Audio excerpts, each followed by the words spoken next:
Hi hello ನಮಸ್ತೆ welcome back to my channel. ಇವತ್ತು ನೀವು ನನ್ನ ಫಸ್ಟ್ ಟ್ರಾವೆಲ್ ವ್ಲಾಗ್ನ ನೋಡ್ಬೋದು. ಸ್ವಲ್ಪ ದಿನ ಅಲ್ಲ ತುಂಬ ದಿನದ ಹಿಂದೆನೇ ನಾವು ಕೋಲ್ಕತ್ತಾ ಹೋಗಿದ್ವಿ ನಮ್ಮ ಮನೆಗೆ ಇನ್ಲಾಸ್ನ ಮೀಟ್ ಮಾಡೋದಕ್ಕೆ ಅಂತ. ಬಟ್ ನನಗೆ ತುಂಬ ಕಾರಣಗಳಿಂದ ಈ ಟ್ರಾವೆಲ್ ವ್ಲಾಗ್ನ ಶೇರ್ ಮಾಡ್ಕೊಳ್ಳೋಕ್ಕಾಗಿರಲಿಲ್ಲ. ಬನ್ನಿ ಇವಾಗ ನಾನು ಶೇರ್ ಮಾಡ್ತಾಯಿದ್ದೀನಿ, ನೋಡ್ಕೊಬರೋಣ ನಾವೆಲ್ಲೆಲ್ಲ ಹೋಗಿದ್ವಿ ಅಂತ. ನಾವು ಕೋಲ್ಕತ್ತಾಯಿಂದ ಫ್ಯಾಮಿಲಿ ಟ್ರಿಪ್ನ ಪ್ಲ್ಯಾನ್ ಮಾಡಿದ್ವಿ. ನಾವೆಲ್ಲ ಪ್ಲ್ಯಾನ್ ಮಾಡಿ ಹೊರಟಿದ್ದು ಪೂರಿಗೆ. ಕೋಲ್ಕತ್ತಾಯಿಂದ ಪೂರಿಗೆ 1 ನೈಟ್ ಜರ್ನಿ ಆಗುತ್ತೆ ಟ್ರೈನಲ್ಲಿ. ನಾವು ಹೊರಟಿದ್ದು ಟ್ರೈನಲ್ಲೇ, ಕಂಫರ್ಟೇಬಲ್ ಇರುತ್ತೆ ಅಂತ. ನಾವು ನೈಟ್ ಟ್ರೈನ್ನ ಬುಕ್ ಮಾಡ್ಕೊಂಡಿದ್ವಿ, ಮಾರ್ನಿಂಗ್ ರೀಚ್ ಆದ್ವಿ. ನಿಮಗೆ ಏನಾದರೂ ಇಂಟ್ರೆಸ್ಟ್ ಇದ್ದರೆ ಹೋಗಲಿಕ್ಕೆ ನೀವು ಬ್ಯಾಂಗ್ಳೂರಿಂದ ಕೂಡ ಡೈರೆಕ್ಟ್ ಹೋಗ್ಬೋದು. ಇಲ್ಲಿಂದ ಫ್ಲೈಟ್ಸ್ ಹಾಗೆ ಟ್ರೈನ್ ಅವೈಲೇಬಲ್ ಇದೆ ಭುವನೇಶ್ವರ್ಗೆ. ನೀವು ಅಲ್ಲಿ ಇಳ್ಕೊಂಡು ಅಲ್ಲಿಂದ ಟ್ಯಾಕ್ಸಿ ಅಥವಾ ಟ್ರೈನ್ ಅಥವಾ ಬಸ್ ಅವೈಲೇಬಲ್ ಇರುತ್ತೆ. ಅಲ್ಲಿಂದ ನೀವು ಯಾವುದಾದ್ರೂ ತೊಗೊಂಡು ನೀವು ಪೂರಿಗೆ ರೀಚ್ ಆಗ್ಬೋದು. ಇನ್ನು ಪೂರಿಗೆ ರೀಚ್ ಆದ ಕೂಡಲೇ ನಿಮಗೆ ಬೇಕಾದಷ್ಟು ಲೋಕಲ್ ಆಟೋಸ್ ಸಿಗುತ್ತೆ. ನೀವು ಅಲ್ಲಿ ಆಟೋನ ಮಾಡಿಕೊಂಡು ಟೆಂಪಲ್ಗೆ ಹೋಗ್ಬೋದು. ಇಲ್ಲಾಂದರೆ ನೀವು ಸ್ಟೇ ಮಾಡ್ತೀನಿ ಅನ್ನೋದಾದರೆ ಬೇಕಾದಷ್ಟು ಹೋಟೆಲ್ಸ್ ಕೂಡ ಸಿಗುತ್ತೆ. ನೀವು ಆನ್ಲೈನಲ್ಲಿ ಕೂಡ ಚೆಕ್ ಮಾಡ್ಬೋದು. ಆನ್ಲೈನಲ್ಲಿ ಚೆಕ್ ಮಾಡಿದ್ರೆ ನಿಮ್ಮ ಬಜೆಟಿಗೆ ತಕ್ಕನಾಗೆ ನಿಮಗೆ ಹೋಟೆಲ್ಸ್ನ ನೀವು ಬುಕ್ ಮಾಡ್ಕೋಬೋದು.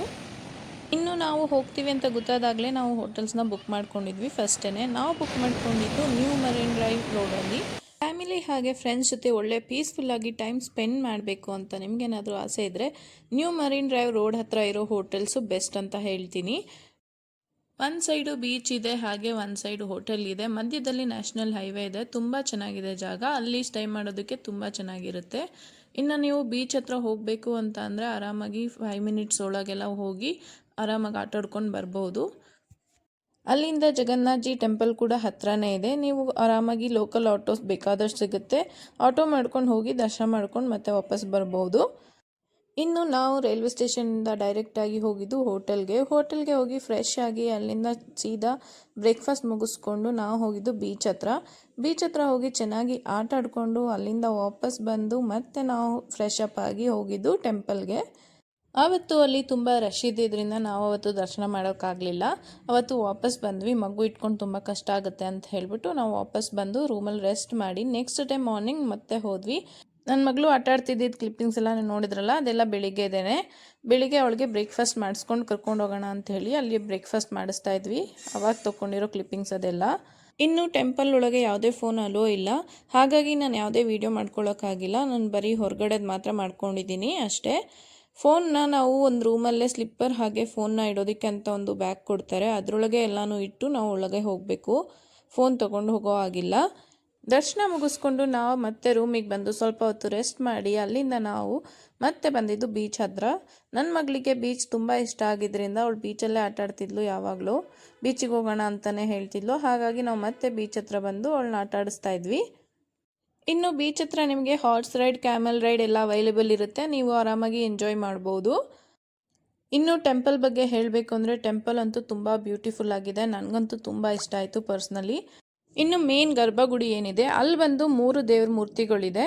ಅದರಲ್ಲಿ ಒಂದು ಕೃಷ್ಣನ ಅವತಾರನೇ ಜಗನ್ನಾಥ್ಜಿ, ಹಾಗೆ ಇನ್ನೊಂದು ಬಲರಾಮ, ಹಾಗೆ ಇನ್ನೊಂದು ಇರೋದು ಸುಭದ್ರಾ ದೇವಿದು. ಈ ಟೆಂಪಲ್ ತುಂಬ ಹಿಸ್ಟಾರಿಕಲ್ ಇಂಪಾರ್ಟೆನ್ಸ್ನ ಹಾಗೆ ತುಂಬ ಸ್ಟೋರೀಸ್ನ ಒಳಗೊಂಡಿದೆ. ಅಲ್ಲಿ ಏನು ಜಗನ್ನಾಥ್ಜಿ ಮೂರ್ತಿ ಇದೆ ಅದು ವುಡ್ಡಿಂದ ಮಾಡಿರೋದು. ಅಷ್ಟೇ ಅಲ್ಲ, ಆ ಮೂರ್ತಿ ಒಳಗೆ ಶ್ರೀಕೃಷ್ಣನ ಹಾರ್ಟ್ ಇದೆ ಅಂತ ಕೂಡ ಹೇಳ್ತಾರೆ. ಮೂರ್ತಿ ಮಾಡಿರೋ ವುಡ್ ಏನಿದೆ ಅದನ್ನು 12 ಇಯರ್ಸ್ ಒನ್ಸ್ ಚೇಂಜ್ ಮಾಡ್ತಾರೆ. 12 ಇಯರ್ಸ್ ಆದಮೇಲೆ ಹೊಸ ವುಡ್ ಚೇಂಜ್ ಮಾಡಬೇಕಾದ್ರೆ ಹಾರ್ಟ್ ಕೂಡ ಹೊಸ ವುಡ್ ಒಳಗೆ ಇಡ್ತಾರೆ ಅಂತ ಹೇಳ್ತಾರೆ. ಅಷ್ಟೇ ಅಲ್ಲ, ಮೂರ್ತಿಗೋಸ್ಕರ ಯೂಸ್ ಮಾಡೋ ಮರ ಕೂಡ ಸಮುದ್ರದಲ್ಲಿ ತೇಲಿ ಬರುತ್ತಂತೆ. ಅದು ಎಲ್ಲಿಂದ ಬರುತ್ತೆ, ಹೇಗೆ ಬರುತ್ತೆ ಅಂತ ಯಾರಿಗೂ ಗೊತ್ತಿಲ್ಲ. ಅಲ್ಲಿನ ಹಿರಿಯ ಅರ್ಚಕರಿಗೆ ಒಂದು ಧ್ವನಿ ಬಂದು ಕನಸಲ್ಲಿ ಹೇಳುತ್ತಂತೆ ಇಂಥ ಕಡೆ ಮರ ತೇಲಿ ಬರುತ್ತೆ ಅಂತ. ಅಲ್ಲಿಗೆ ಹೋದರೆ ಸಿಗುತ್ತಂತೆ ಆ ಮರ. ಹಾಗೆ ಆ ವುಡ್ನ ಚೇಂಜ್ ಮಾಡಬೇಕಾದ್ರೆ ಯಾರೂ ನೋಡೋ ಹಾಗಿಲ್ಲ, ಕಣ್ಣಿಗೆ ಬಟ್ಟೆ ಕಟ್ಕೊಂಡು ಚೇಂಜ್ ಮಾಡ್ತಾರಂತೆ. ಹೀಗೆ ಜಗನ್ನಾಥ್ಜಿ ಟೆಂಪಲ್ ತುಂಬ ರಹಸ್ಯಗಳನ್ನ ಒಳಗೊಂಡಿದೆ. ಹೇಳ್ತಾ ಹೋದರೆ ತುಂಬ ಇದೆ. ಇನ್ನು ಮೇನ್ ಟೆಂಪಲ್ ಬಿಟ್ಟರೆ ಅಲ್ಲಿ ಸುತ್ತಮುತ್ತ ತುಂಬ ಚಿಕ್ಕ ಚಿಕ್ಕ ಟೆಂಪಲ್ಸ್ ಇದೆ. ಅದನ್ನೆಲ್ಲ ನೋಡ್ತೀವಿ ಅಂದರೆ 1 ಡೇ ಫುಲ್ ಬೇಕಾಗುತ್ತೆ. ಓವರ್ ಆಲ್ ಟೆಂಪಲ್ ಮಾತ್ರ ತುಂಬ ಅದ್ಭುತವಾಗಿದೆ. ನನಗಂತೂ ತುಂಬ ಇಷ್ಟ ಆಯಿತು. ಇನ್ನು ಜಗನ್ನಾಥ್ಜಿ ಟೆಂಪಲಲ್ಲಿ ಕಿಚನ್ ಕೂಡ ಇದೆ. This is one of the largest kitchen in the world.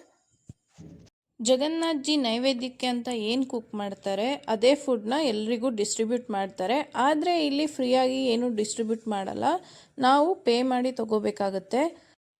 Temple ಒಳಗೇನೆ lotus temple authority ಅವರು ಮಹಾಪ್ರಸಾದನ ಕಮ್ಮಿ ಪ್ರೈಸಲ್ಲಿ ಸೆಲ್ ಮಾಡ್ತಾರೆ. ಅಲ್ಲಿ ನಾವು ಪೇ ಮಾಡಿ ತಗೋಬಹುದು. ಇನ್ನು ಜಗನ್ನಾಥ್ಜಿ ಟೆಂಪಲ್ ಒಳಗೆ ಹೋಗಬೇಕಾದ್ರೆ ಎಂಟ್ರೆನ್ಸಲ್ಲೇ ನಿಮಗೆ ತುಂಬ ಜನ ಬನ್ನಿ ನಾವು ಕರ್ಕೊಂಡು ಹೋಗ್ತೀವಿ, ಒಳಗೆ ಆರಾಮಾಗಿ ದರ್ಶನ ಮಾಡಿಸಿ ಕರ್ಕೊಬಂದು ಬಿಡ್ತೀವಿ ಅಂತೆಲ್ಲ ಹೇಳ್ತಾರೆ ದುಡ್ಡಿಗೋಸ್ಕರ. ನೀವು ಅದನ್ನೆಲ್ಲ ಆಪ್ಷನ್ ತೊಗೊಳಕ್ಕೆ ಹೋಗಬೇಡಿ. ಆರಾಮಾಗಿ ನಿಮ್ಮ ಪಾಡಿಗೆ ನೀವು ಹೋಗಿ ನೀವು ಬರ್ಬೋದು, ಯಾರದೇ ಹೆಲ್ಪ್ ಇಲ್ದಲೆ. ನಿಮಗೆ ಅಷ್ಟೊಂದು ಹೆಲ್ಪ್ ಬೇಕು ಅಂತ ಅಂದರೆ, ನಿಮ್ಗೆ ಗೊತ್ತಾಗ್ತಿಲ್ಲ ಅಂತ ಅಂದರೆ ಅಲ್ಲಿ ಪೊಲೀಸ್ ಇರ್ತಾರೆ, ಅವ್ರ ಹತ್ರ ಹೆಲ್ಪ್ ತೊಗೋಬೋದು. ಇದಿಷ್ಟು ಟೆಂಪಲ್ ಬಗ್ಗೆ ಡೀಟೇಲ್ಸ್ ಆಗಿತ್ತು. ಇನ್ನು ನಾವು ಟೆಂಪಲಿಂದ ಬಂದ ಮೇಲೆ ಬೀಚಲ್ಲಿ ಸುಮಾರು ಆಟ ಆಡಿದ್ವಿ, ಅಲ್ಲೇ ಟೈಮ್ ಸ್ಪೆಂಡ್ ಮಾಡಿದ್ವಿ ಫ್ಯಾಮಿಲಿ ಎಲ್ಲ ಸೇರಿಕೊಂಡು. ಅಲ್ಲಿಂದ ನಾವು ಹೊರಟಿದ್ದು ಸ್ವಲ್ಪ ಶಾಪಿಂಗ್ ಮಾಡೋಣ ಅಂತ ಹೇಳಿ.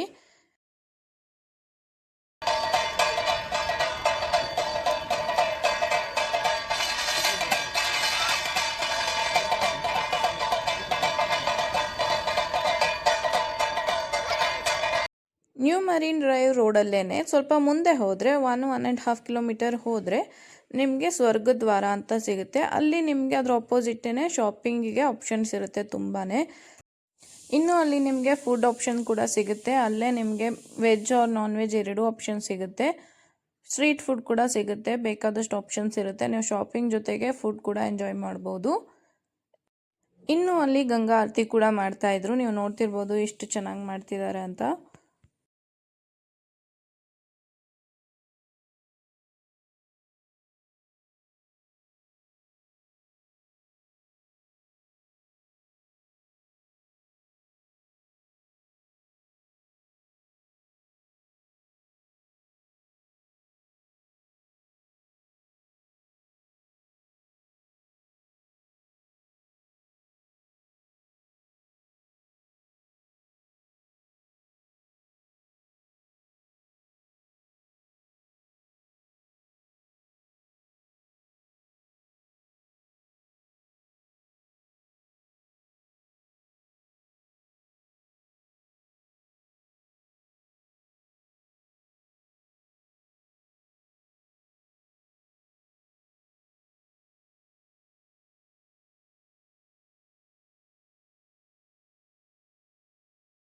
ನಾವು ಗಂಗಾ ಆರತಿನೆಲ್ಲ ಮುಗಿಸ್ಕೊಂಡು ಶಾಪಿಂಗ್ ಎಲ್ಲ ಮುಗಿಸ್ಕೊಂಡು ನೆಕ್ಸ್ಟ್ ಹೊರಟಿದ್ದು ಫುಡ್ ಕಡೆಗೆ.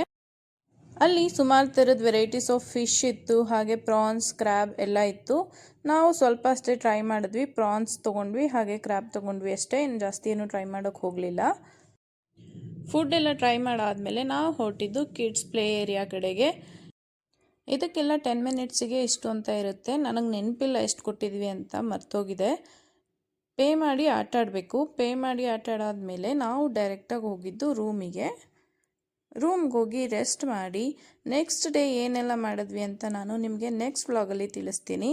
ಇದಿಷ್ಟು ನಮ್ಮ ಫಸ್ಟ್ 2 ಡೇಸ್ ಟ್ರಿಪ್ ಡೀಟೇಲ್ ಆಗಿತ್ತು. ನೆಕ್ಸ್ಟ್ ನಾನು ಎಲ್ಲೆಲ್ಲಿಗೆ ಹೋಗಿದ್ವಿ ಅಂತ ನನ್ನ ನೆಕ್ಸ್ಟ್ ವಿಡಿಯೋಲಿ ನೀವು ನೋಡ್ಬೋದು. ನೆಕ್ಸ್ಟ್ ವಿಡಿಯೋ ಬರೋ ತನಕ ವೆಯ್ಟ್ ಮಾಡ್ತಾಯಿರಿ. Thanks for watching. Bye bye, take care.